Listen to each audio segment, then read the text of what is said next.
Welcome back to Process Excellence Academy.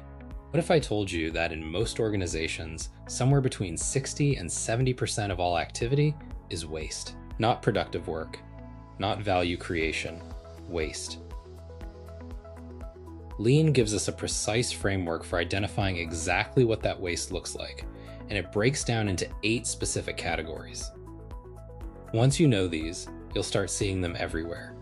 The 8 wastes of Lean are remembered using the acronym TIMWOODS. Transportation, inventory, motion, waiting, overproduction, overprocessing, defects, and skills. Let's walk through each one with a real example. T. Transportation. This is the unnecessary movement of materials, products, or information from one place to another. In a factory, it might be moving parts across a warehouse floor when the workstations could be closer together. In an office, it's routing a document through 5 departments for approvals when 2 would do. Transportation doesn't add value, it just moves things. I. Inventory. Inventory is anything sitting idle, raw materials, work in progress, finished goods, or even information that hasn't been acted on yet. Inventory ties up capital, takes up space, and hides problems. In healthcare, it's unused medical supplies that expire. In software, it's a backlog of features that were built but never shipped. M. Motion. Think of it this way. Transportation follows the product. Motion follows the person. And anywhere your people are walking, clicking, or searching for things they shouldn't have to hunt for, you have motion waste. A nurse who walks an extra half-mile per shift to retrieve supplies that could be stored closer. An office worker navigating 6 software systems to complete 1 transaction. In both cases, the system is the problem, not the person working inside it. That's what makes motion waste so important to understand. It's hiding in plain sight, and your best people are absorbing the cost of it every single day. W. Waiting. This is one of the most visible wastes. You can see it happening in real time. A purchase order sitting in someone's inbox for 3 days. A patient in a hospital corridor waiting for a bed that isn't ready. A production line stopped because parts haven't arrived. But as significant as waiting is, it's rarely the root cause of the problem. More often, it's a symptom of something broken upstream. A bottleneck, a batch process, an approval chain nobody has questioned in years. Fix the upstream problem and the waiting disappears. Waiting lives in every layer of an organization. It's the materials stuck at receiving waiting on a purchase order to clear. It's the information sitting in an email chain waiting on a response from someone in a meeting. It's the decision that can't be made until 3 levels of leadership have signed off. Some of that waiting is internal, structural, habitual, and entirely within your control to fix. But some of it isn't. A regulatory change, a supplier disruption, an economic shift. These create waiting that no internal process improvement can prevent. The difference matters.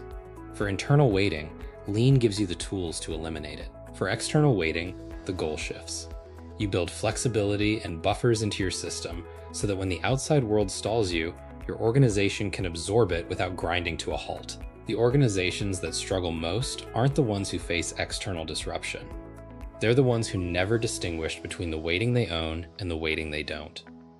O. Overproduction. Lean singles this out as the most dangerous waste of all, and the reason is worth understanding. Every other waste on this list is a standalone problem.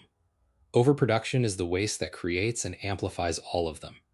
Produce more than needed, and you immediately generate excess inventory that has to be stored. That inventory needs transportation. People spend unnecessary motion managing it, and the whole system sits, waiting for demand that may never come.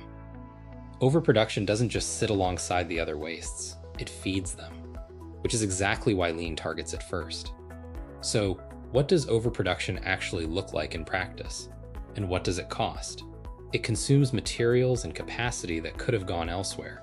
It buries defects.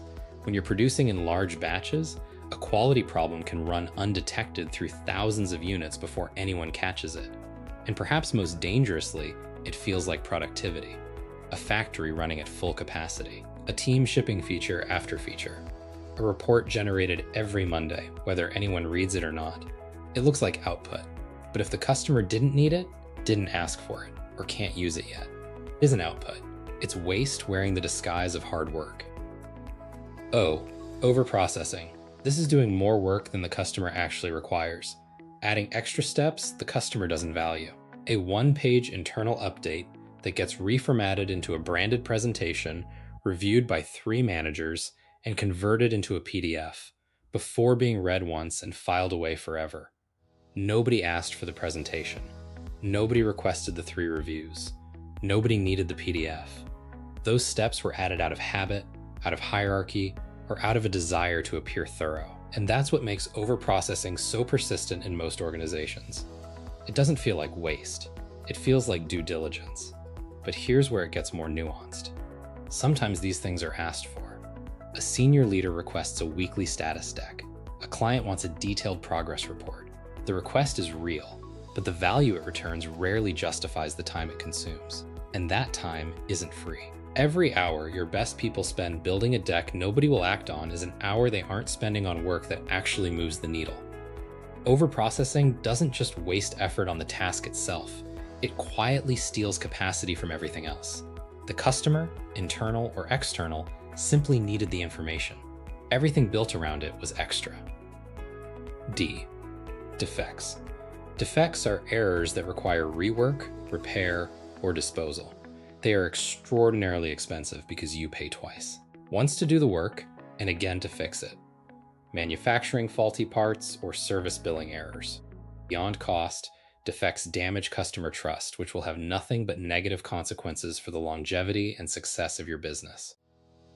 S. Skills or non-utilized talent. Every person in your organization has a salary attached to them. What most organizations never measure is the gap between what that salary buys and what it could buy. That gap, between the capability your people have and the work they're actually being asked to do, is one of the most expensive lines in your budget that never appears on one. It's the frontline worker who spotted the process problem 6 months before anyone else but had no platform to raise it. The subject matter expert whose knowledge lives entirely in their head and never gets transferred. The talented hire who leaves after 2 years because the work never matched the potential. Non-utilized talent doesn't just cost you productivity. It costs you retention, innovation, and institutional knowledge that walks out the door and never comes back. Let me give you a single scenario that contains multiple wastes at once. Customer calls in to change their address. The rep asks for information already provided by the customer. That's overprocessing and a defect.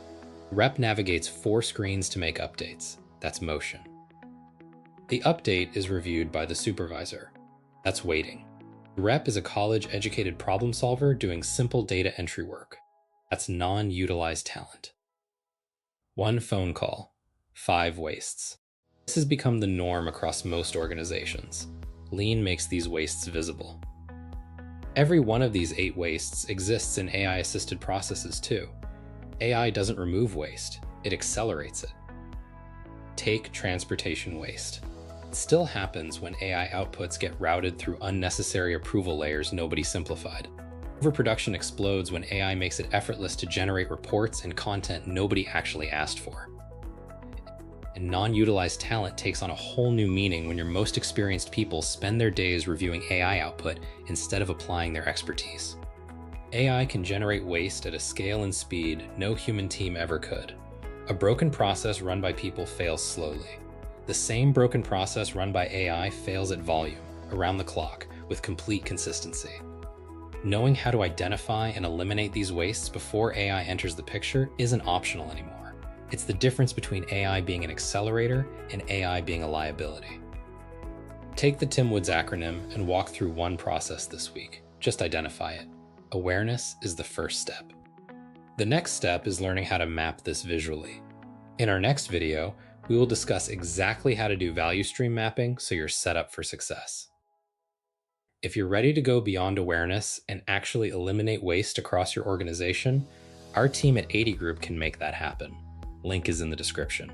And if TIMWOODS already has you seeing your work differently, subscribe. Because here at Process Excellence Academy, we're just getting started.